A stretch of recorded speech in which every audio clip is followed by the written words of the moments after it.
Greetings, my embers. Happy spooky season. Tuck in and get ready for one gruesome tale. The story is entitled, I'm a Missing Persons Investigator. This case made me quit. Written by Rosie Rose.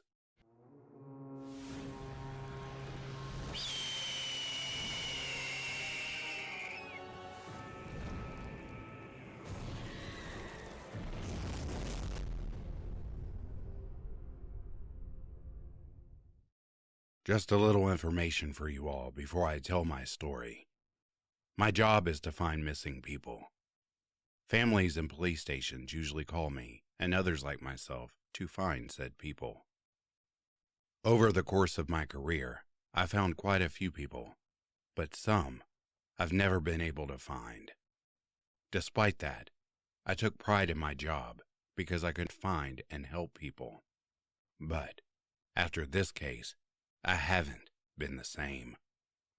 I will warn those with weak stomachs that what I am about to say isn't suited for some. A few years back, I was contacted by a family I'm friends with. They were searching for their missing daughter and her two friends. They had gone on a cross-country trip. A week into their road trip, all contact between them and their families was cut off. The families went to the local police, but there wasn't much they could do, so they turned to me. The case was somewhat personal, so to say I was impatient to find them was an understatement. I first had the families pull up their messages between them and their children. I had to cover every base, from them wanting to run away from home to someone wanting to harm them. I got the license plate to the car they took and ran it through multiple databases to find it in any CCTVs along the roads they took. I got a ping that the car was seen at a gas station a few states over. The gas station was on a long, desolate road. The road itself wasn't in the best condition, and the gas station didn't look at all that good. Upon showing the clerk at the gas station their pictures, he confirmed that he had seen him. They looked fine at the time and were headed west. I thanked him and followed the road westwards. While driving down the road, my tire went out and I crashed into the side railings. Thankfully, I didn't sustain any injuries, but I was now stranded in the middle of nowhere. I decided to survey the area and noticed that the trees looked damaged.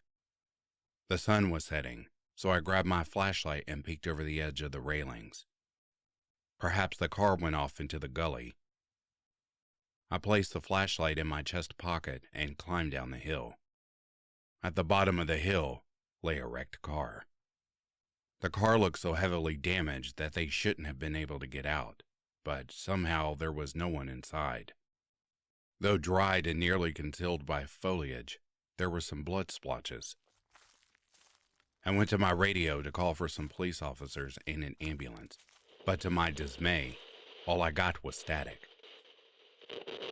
A twig snapped behind me, and before I had the chance to turn around, something hard connected with my head, and I found my vision go dark and my mind blank. I woke up in near pitch darkness, except for the light bulb that hung above me. My head throbbed painfully.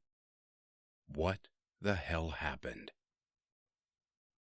Assessing my condition, I was strapped to a chair with my legs and arms firmly bound. Based on my surroundings, I assumed I was in a basement. It smelled of rot and mold, and I struggled to not throw up. I could hear rats scurrying around just out of my line of sight. A door opened, and in walked a man who was so mutated, it was hard to see he was even human. "Hey, who the hell are you?" I shouted. He came closer, and I could see a horrible grin plastered on his face. He held a knife in one hand. "You're the one who took those 3 girls, weren't you? What did you do to them?" I asked. He didn't respond, but he had a displeased look on his face. Before I knew it, he stabbed a knife into my hand. My body jolted from the pain, and I wanted to scream out in agony, but I held it in. You sick bastard! You probably get off to this, huh? Well, hate to break it to you, but it'll take more than that to make me scream, I retorted through heavy breaths. He tilted his head and began twisting the knife in my hand. The pain was unbearable, but I refused to give him what he wanted. I couldn't help the tears that built up in my eyes and quickly fell. He was still dissatisfied, so he pulled the knife from my hand. He placed it over my pinky, lining it up. I struggled against my binds as I knew what he was about to do. However, before I could protest, he slammed the knife down and severed my pinky from my hand. I couldn't hold my screams any longer. Son of a bitch! Go to hell, you motherfucker! I screamed in agony. I heard his sick laugh echo throughout the basement.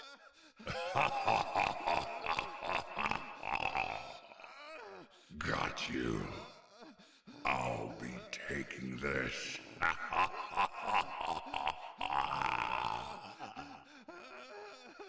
Just like that, he picked up my finger and left me in the basement to suffer alone in agony.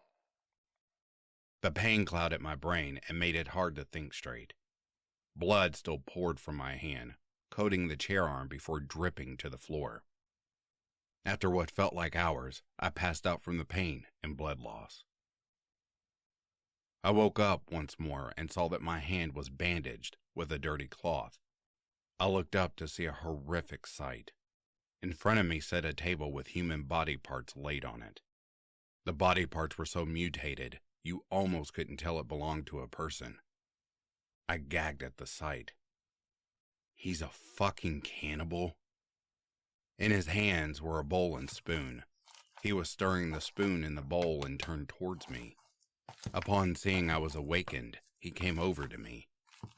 The smell was putrid, and I could feel my stomach turning at the sight of the contents of the bowl. I turned away, but he grabbed my face and forced my mouth open. He shoved the spoon in my mouth. It was horrible, and tears filled my eyes. I spit the contents back out and vomited. He looked unhappy that I didn't eat it. He set the bowl down and walked over to a wall which held multiple tools. He grabbed some pliers and came back over to me.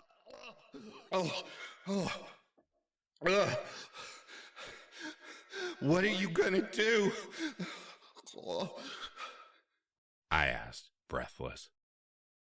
He didn't answer as he pulled off 3 of my fingernails. Tears fell from my eyes and I screamed. His smile widened and he laughed his creepy, sick laugh.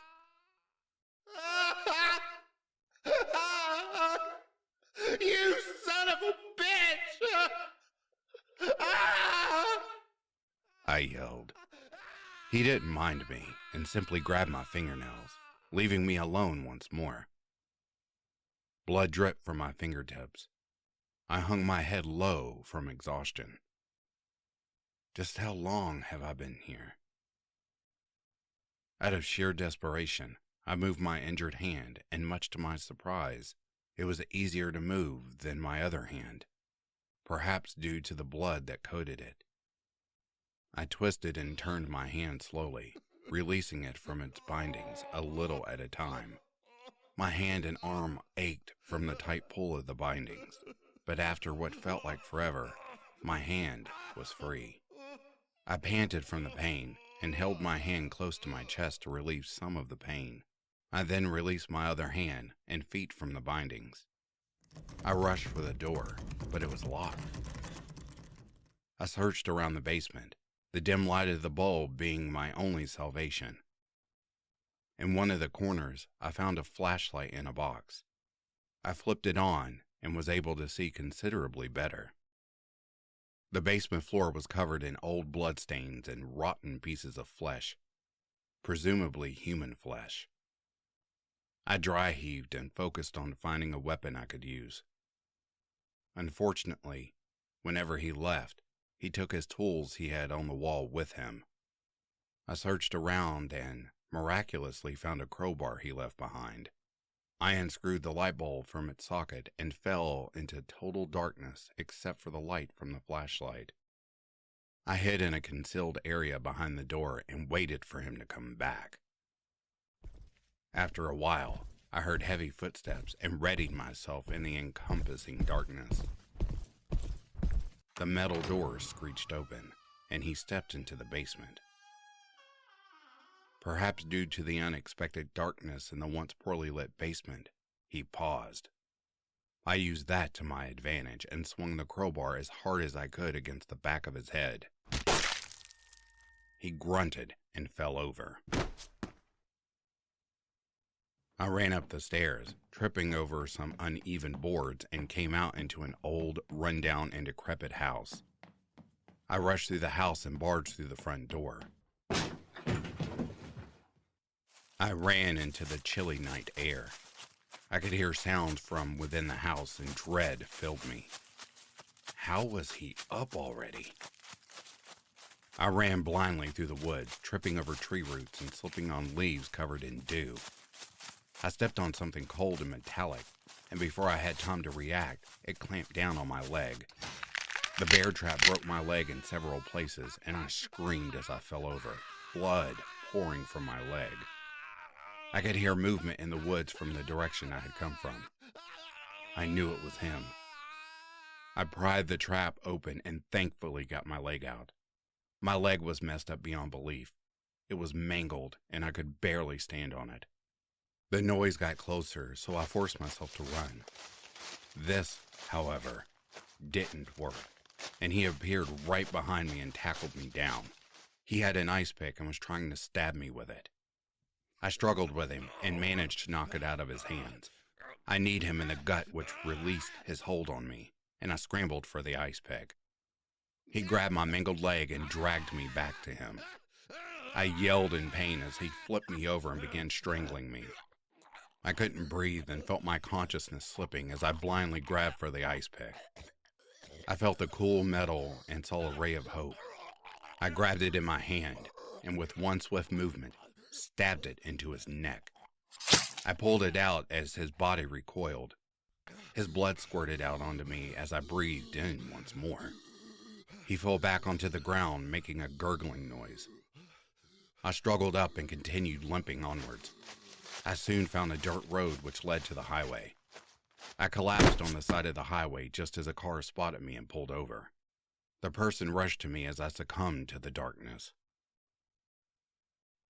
I don't know much of what happened after that, but I woke up in a hospital a few days later. I was told that I was probably held in that basement for about 4 to 5 days. I was told I had gotten lucky, but I didn't really feel like I had. Everything that happened broke me. How could I tell those families what had really happened to their children? For months after everything happened, I still couldn't stand the smell or sight of meat. In the end, I was unable to tell them. A police officer who arrived at the scene had to. This case really fucked me up mentally and physically. I walked with a limp and relied on a cane. Mentally, I was even more screwed up. I could no longer stand being near sharp objects, being in dark places, and I could no longer perform my job properly. I quit once I got well enough to go out and about.